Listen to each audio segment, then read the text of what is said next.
The year was 1882. The trading post stood on the edge of the desert, a rough scar on the parched earth, its timbers bleached by the sun, a collapsed roof, the corral half collapsed from neglect. Here settlers and Apaches met only when necessity demanded it. No one came looking for friendship, only survival. Caleb Rohr came in search of nails, a whetstone, and sacks of flour. The winter had consumed his supplies, and his tools were no longer strong. A carpenter by trade, he now built whatever he was paid for: tables, coffins, door frames. He lived alone, in a cabin he had built with his own hands, far from the town, speaking only what was necessary. Grief had made him that way. His wife and son had been killed in a raid 4 years before. Since then he had avoided people because they brought questions and he no longer had answers. The Apaches came for tobacco, whiskey, iron pots, and ammunition. Her boss, a burly man with a sharp gaze, enjoyed testing the settlers' limits, testing their limits. That day his attention was fixed on Caleb, who watched silently, arms folded, at the back of the group. Anna stood apart, the boss's daughter but never his favorite. A fall from a horse had shattered her leg in the back. An infection clouded one eye soon after. Now, at 24, most called her broken. She knew the whispers, the looks of pity or contempt. She learned to keep her face impassive, even though inside she burned. The negotiations dragged on, voices rose in pitch, laughter filled the air. Suddenly the boss pushed Anna forward. "This one," the mocking voice said, "blind and lame. She's worthless to us. Perhaps the carpenter will want her. Two broken things together." The laughter of the settlers, some nervous, some cruel, filled the air. Anna felt the blow but didn't move. Her chest tight, her face burning. She had always feared that day that she would be used as an object of ridicule. Caleb looked at her. His expression barely changed, but inside he felt the weight of humiliation. He saw the torn dress, the uneven stance, the jaw set in silent rebellion.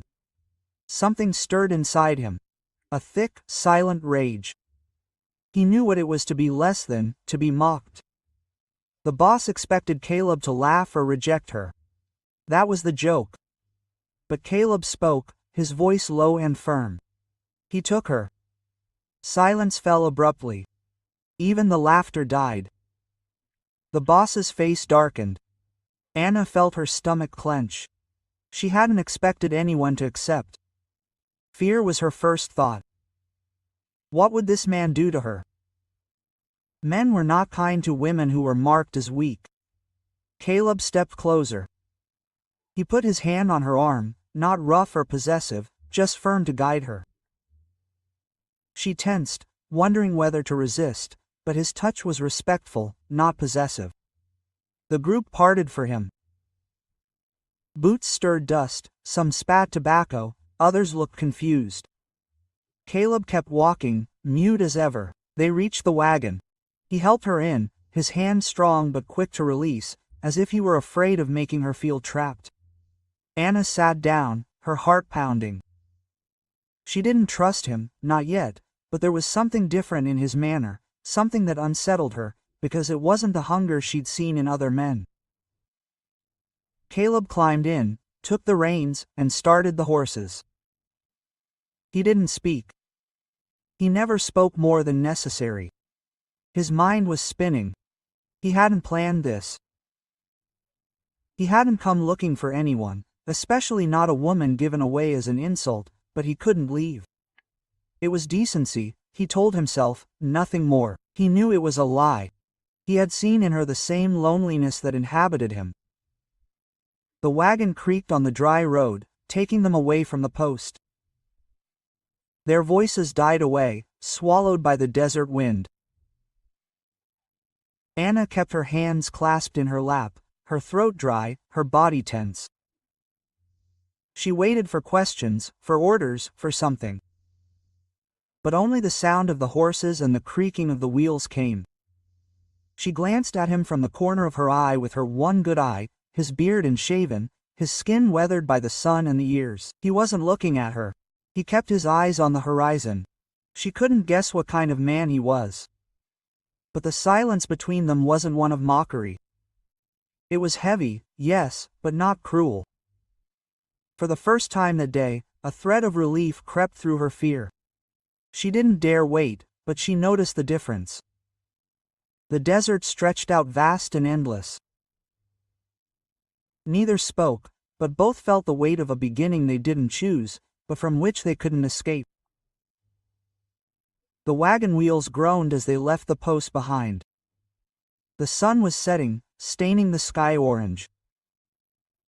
Caleb kept his step steady, his jaw set, Anna rigid at his side, her hands clenched, her torn dress brushing her arms. She didn't know where he was taking her or what he wanted from her. The question burned in her chest like a shot of whiskey.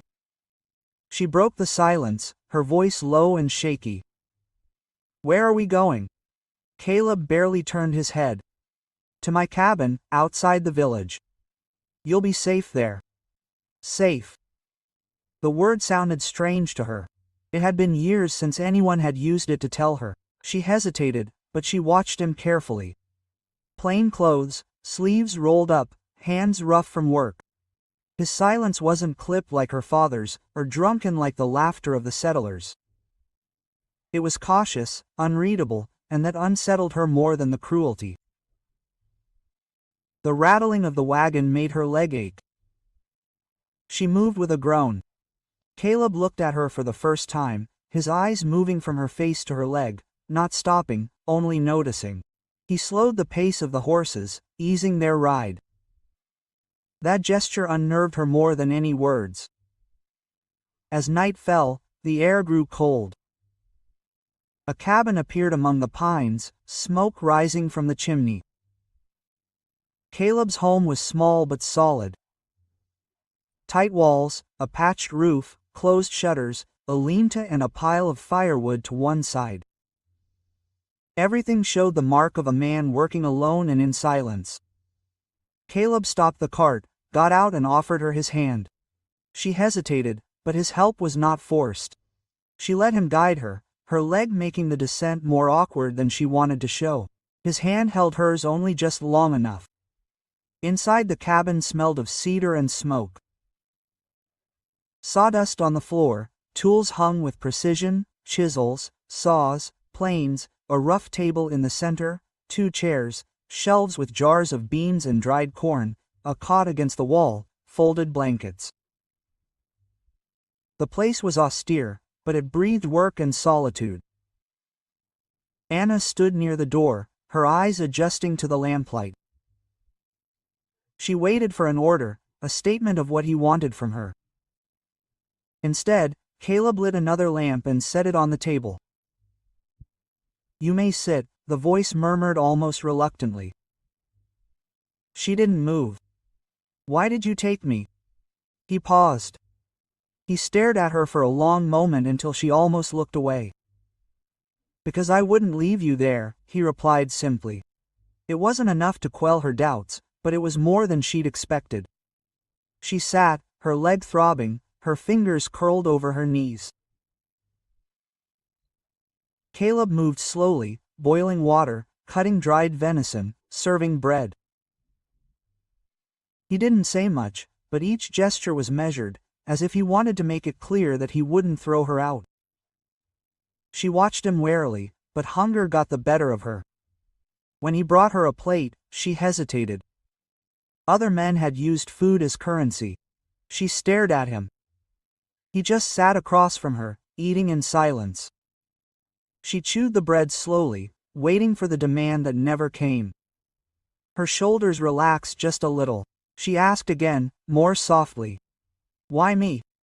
Caleb wiped his hands on a rag, his gaze fixed on the tabletop. "You, father, wanted to humiliate yourself and I would not give him that pleasure." For the first time, the stall felt warm in his eyes. He blinked, refusing to cry. He expected cruelty, mockery, indifference. He did not expect to be defended. Not even in silence. He did not press his words. She finished eating, took another blanket from the chest and laid it on the cot. Take the bed. I sleep on the floor. That unsettled her. Men did not usually offer her dignity, not after seeing her limp and torn dress. She did not trust him entirely, but exhaustion overcame her.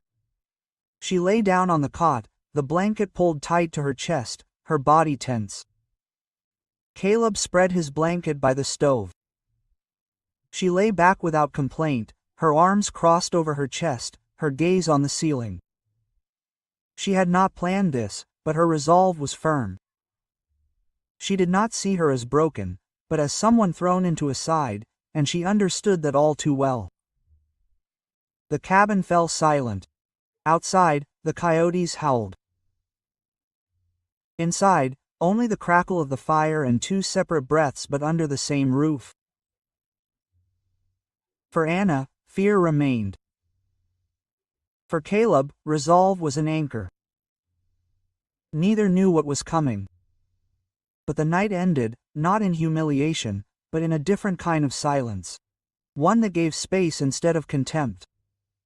The light of dawn filtered through the window, painting the boards and dust gold. Anna woke in her cot, her back stiff, her leg heavy. She blinked, disoriented until the smell of cedar and smoke located her. The carpenter's cabin, the man who had taken her from her position without claiming her or disdaining her. Caleb was already on his feet, moving silently. Boots on, saw over his shoulder, his bed folded up beside the stove, as if it had never been there. He gave her a brief glance and nodded. Coffee on the stove, bread on the table. I'll be in the shed. He went out, closing the door behind her. Anna let out a sigh she didn't know she was holding. She was still waiting for the knock, the demand, the use. But her first words of the day were about bread and coffee. She ate slowly the rough but filling bread, the bitter coffee. She stared at the door, wondering what Caleb's game was, why he had brought her, why he treated her differently. She finished and walked through the cabin. Jars of beans, sacks of flour, dried venison, wooden bowls stacked, each polished with care, a rocking chair in the corner, its back carved with simple lines. Nothing was ornamental, everything had a purpose. Curiosity drove her to the window. The shed was open.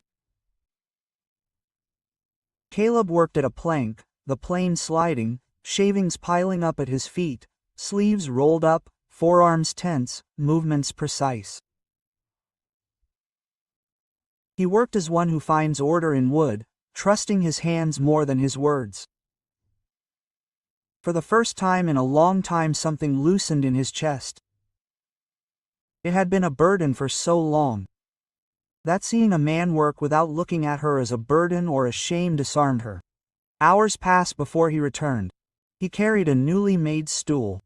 He set it against the wall without saying anything, only nodding toward it as if it were leaving him something useful. Anna did not sit down, but ran her fingers over the polished wood. It was the first time anyone had done it for her in years. Quote, "You build," she murmured. More of a statement than a question. "It's all I know how to do," he replied. She wanted to ask why he had accepted her, what had moved him to take this step, but fear stopped her. Quote, "Do you live here alone?" "It's been 4 years now," he said no more, but the weight in his voice was enough. Loss, pain, something deeper than scars. Later, he tried to help. He gathered firewood, started beans to boil. His hands shook, but he forced himself to move, to be helpful. When Caleb came in and saw the pot smoking, his gaze lingered for a moment. He nodded no more, but it was enough. As evening fell, they ate in silence. Anna was still waiting for the trap, the demand, but all she could hear was the creaking of chairs and the fire. Finally, she asked what had been burning inside her since the night before. "Why didn't you leave me there?" Caleb stopped eating his bread halfway. Because I know what it's like to be left. The words hung heavy. Anna looked down, her chest tight. No man had ever spoken to her like that, not with pity or desire, but with appreciation. That night he lay back on the floor as if it were the most natural thing to do. She on the cot, her mind spinning. For the first time in for years she hadn't feared footsteps in the dark. She didn't trust him completely, but something had changed. The questions continued, but for that night, with the fire warming the cabin and the silence dull, she closed her eyes. It wasn't trust yet, but it was the beginning of rest. The days picked up pace, though everything was new and tense. Anna rose early, slower than Caleb, her legs stiff. She watched him put on his shoes, grab his tools, and leave without a word to speak. At first she thought he was leaving her behind to remind her she wasn't welcome. Soon she understood that he was like that with everything, focused, deliberate, as if every word cost money. She busied herself as best she could, sowing beans, sweeping up the stubble, mending shirts. At first her fingers shook, but with each stitch she gained steadiness. These small tasks gave her purpose, but each time he returned from the shed, the knot in her stomach returned. Would today be the day he revealed what he really wanted from her? The answer never came, and his silence confused her more than any demand. He looked at the pot, nodded, sat down to eat without harsh words, without laughter, without eyes roaming over her. He ate, he worked, he rested. The simplicity unsettled her because it was unfamiliar. On the fourth night, as he stirred the pot, he dared. "You don't ask me to leave." Caleb looked up from the piece of wood he was carving. "I don't bring someone to throw out the next day." She turned, her voice shaking. "So what am I to you?" The question came out harsher than she intended. Fear tangled in it, the memory of being passed from hand to hand like a joke. He set the wood down carefully, as if buying time. "You are someone who deserved more than you were given." Anna's chest tightened. She wanted to believe it, but faith did not come easily. She went back to the pot, stirring hard, her good eye blinking against the sting. That night, as she went to the cot, her leg gave out. Caleb had been there before to fall, his hand firm on her arm, holding her. The strength was undeniable, but not possessive. He helped her sit up, his hand still on her arm, heat cutting through her tension. She lifted her head, searching his face. He looked at her not with pity or desire, but with something firmer, concern, perhaps respect. The air between them changed. Anna's heart was beating fast, recklessly. She did something she hadn't allowed herself in years. She rested her hand on his chest, palm flat on the rough fabric. The beat was strong under her fingers. Neither of them moved. He leaned in slowly, giving her time to pull away. She didn't. Their lips brushed. At first, barely, almost with fear. Anna held her breath. She had been kissed before, but never like this, unhurried, undemanding. When he pulled away, she kept her hand on his chest, anchoring herself in his firmness. The fire crackled. Shadows danced on the walls. She felt exposed in her torn dress, her cleavage paragon, the body without secrets. But Caleb never looked down from her face. It shook her. What did it mean that he could see her without reducing her to her scars? "I don't understand you," he whispered. "You don't have to, not tonight." He retreated to his blanket by the stove, leaving her shaking, but not with fear. She lay back on the cot, his fingers on her lips, the heat of his kiss still there. For the first time in years, the edge of fear became something else, something nameless, but enough to keep her awake, wondering if this man's silence was that of one who builds, not one who destroys. She knew his name from the booth, Caleb Rohr, the carpenter who had buried her family. He knew hers, Anna, the broken daughter. They both bore scars that needed no words. Silence filled what questions could not. The next few days were heavy with the memory of the kiss. Anna felt it every time she passed near him, every time he mended her shirts, every time the smell of wood and smoke hung around her. Caleb wouldn't have spoken of it if it hadn't happened. But his silence wasn't denial, it was space for her to decide what it meant. Winter tightened. Snow covered the pines, locking them in their own little world. Caleb chopped firewood each morning, his axe splitting the icy air, the sound filling the cabin where Anna worked. She couldn't imagine a day without that rhythm anymore. It was the pulse of safety. One morning she asked quietly, "Do you want me to leave when spring comes?" The question had haunted her since the first night. Caleb set the wood down, his gaze fixed on the beta before he raised it to her.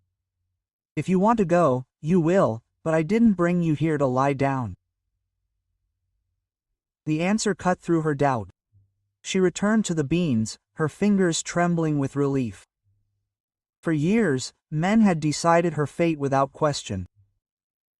Their simple words gave her back something lost, the choice. Her limp made everything harder, but she refused to be useless. She fetched water, cooked stews, learned to read Caleb's silent approval when she ate without complaint. He never mentioned her gait, nor her bleary eye. When she stumbled, his hand would appear on her elbow, firm and brief. One afternoon, after hours of repairing a table, Caleb came in with a new chair, sturdy, carefully carved, the seat low so as not to strain her leg. He set it by the fire, wiped it with a rag, and stepped aside. "This is for you."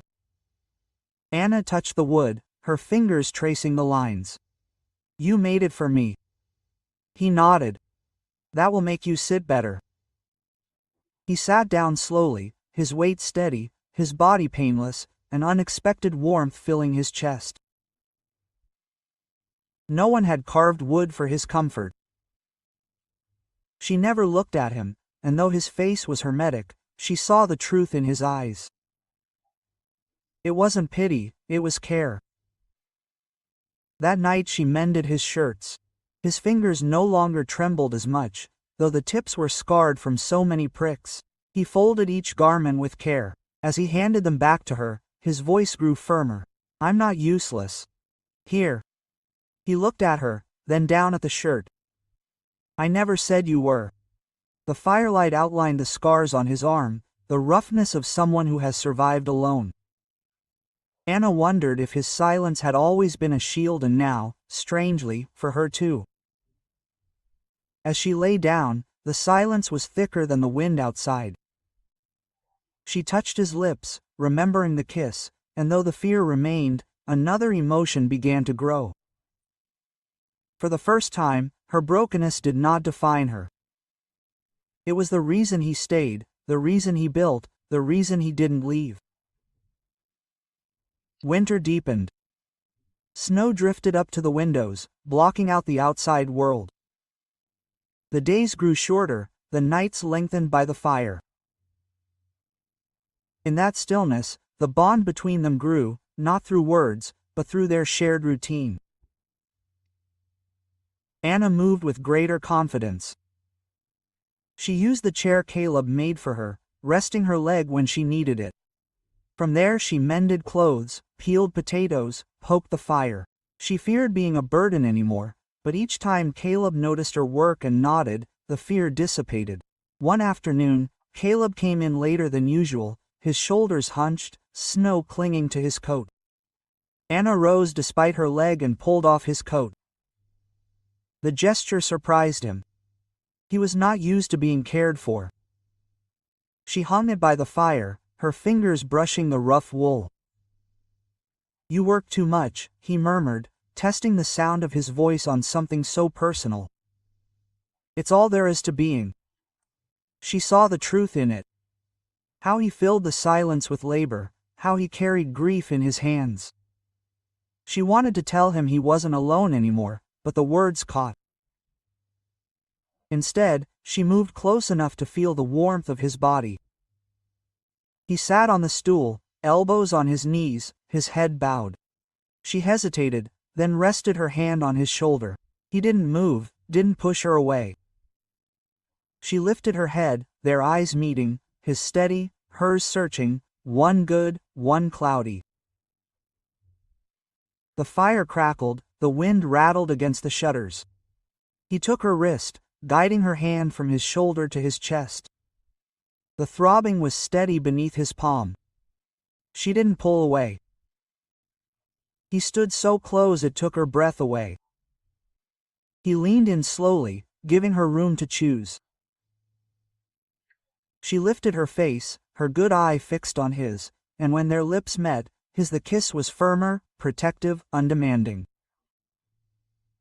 Anna's hands shook, but not with fear.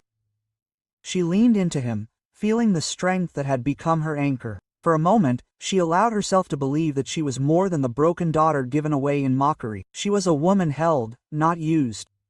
Her breath trembled as they pulled away. "Why do you treat me like this?" Caleb set his jaw, staring into the fire before answering. "Because I know what it's like to lose everything and have nothing. No one deserves to be treated as less than human." The words cut through her. She understood then that he wasn't just a lonely man by choice, but by pain. She thought of the graves on the knoll, the ones she'd seen when she'd arrived. She knew now who they belonged to. Anna couldn't sleep that night, her lips still burning from their kiss. Caleb on the ground with his back to the fire. She listened to his steady breathing and knew she no longer feared the footsteps in the dark.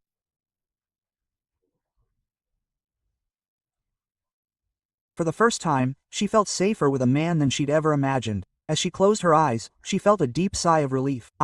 She knew that staying was no longer just about surviving, it was something she wanted. The storm passed, leaving the earth covered in white, the air sharp and still. The cabin creaked under the weight of the snow, but inside the heat held. Anna, in the chair Sybil built, her legs stretched out, the fire painting her face. The kiss from days ago hung between them like an unfinished sentence. She felt it every time their eyes met, every time his hand held hers. One more second. Caleb returned from the shed with firewood, the snow clinging to his shoulders, his breath steaming. He tapped his boots, stacked the logs by the stove. Anna watched him silently, noting the details, how he stored food, how he survived alone. She saw it all now. The dried meat, the rationed flour, the traps beyond the pines. His survival was discipline, not luck. "You're going to wear yourself out," she said, her voice soft but firm.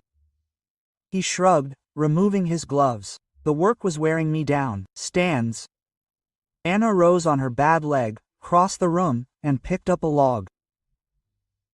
Her arm ached, but she carried it to the stove. Caleb watched her, his jaw set, debating whether to stop her or let her try. When he turned, he saw something new in her eyes. Respect. The days became routine, no longer forced. Anna insisted on helping. She carried water, kneaded bread, repaired hinges under Caleb's watchful eye. Each task reminded her that she was capable, not burdensome. Her limp slowed her down, but it didn't stop her. Caleb, without saying it, adapted, carrying it more heavier, adjusting his pace, guiding her through the snow with a hand on her elbow. One afternoon, when the light was fading early, he handed her a small knife, its handle worn. "If you're going to be here, you should know how to use one." She hesitated. No one had ever trusted him with more than a pot and pan. She took the strange weight. Caleb stood behind her, guiding her hands, as they cut strips of leather. She could feel his breath close by, the warmth of his body, but he was only serious. Anna leaned on his steadiness, her fingers trembling less. That night, as she sewed by the fire, she asked without looking at him, "Are people coming here?" Caleb was sharpening a chisel. He paused. Then he answered, "Not much. The townspeople prefer distance. That's what I wanted, or so I thought, because of what you lost." Quote, he looked at her, surprised to hear it spoken aloud. People don't know what to do with a man who carries graves in the past. Anna's throat tightened. She too carried his grave, alive but discarded. In that moment she understood that they were united not by pity, but by the shared weight of having been left behind. The question of how she saw him now was answered when she put down her sewing, stood, and crossed the room. She put her hand on his scarred forearm. Quote, they don't see you as you are. Caleb's chest rose with a sigh. He didn't pull away. His rough fingers brushed hers. To him it was more than a touch. To her it was the first time she had dared without fear of rejection. Tonight the silence was no longer heavy, it was full. Anna no longer wondered why he had accepted her. The answer lived in every chair, every shirt, every log, every meal. It lived in the simple act of staying. For the first time she felt that she belonged under this roof, not as a mockery, not as a burden, but as part of a life built together. In the end, in the winter, the snow began to melt away, revealing the hard earth. The air remained cold, but the sun promised another season. For Caleb and Anna, life in the cabin became almost ordinary. She no longer asked if he would throw her out, and he no longer regarded her as an unanswered question. Silence was now a language of its own. One day, Caleb prepared the wagon to go to town for nails, salt, and kerosene. Anna, despite her leg, insisted on accompanying him. She did not want to be hidden away as a shame. Caleb hesitated, but he saw the determination in her good eye and nodded. The ride was silent. The horses kicked up mud. Anna gripped the bench, not out of fear of Caleb, but of what awaited her among the others. She had not been among settlers since the day her father gave her away. The memory of their gazes burned her.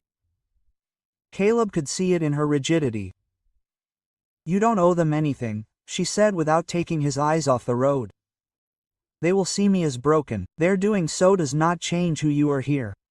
Her hand touched the bench between them, a gesture that spoke louder than words. As they arrived, eyes locked on them. The town was small. Everyone knew everything. The whispers grew louder. Some remembered the day at the post, the Apache chief's cruel laugh. Others whispered about Caleb taking her away. They stared at her limp, her bleary eye, her patched dress. Anna felt the heat rise in her face. Her instinct was to lower her head, let the shame swallow her. But Caleb's presence sustained her. He walked beside her, broad-shouldered, silent, steady, his hand on her back as they passed through the narrow doorway. It wasn't possession, it was support. Inside, the shopkeeper hesitated before speaking, his eyes darting between Caleb and Anna. You bring her here now.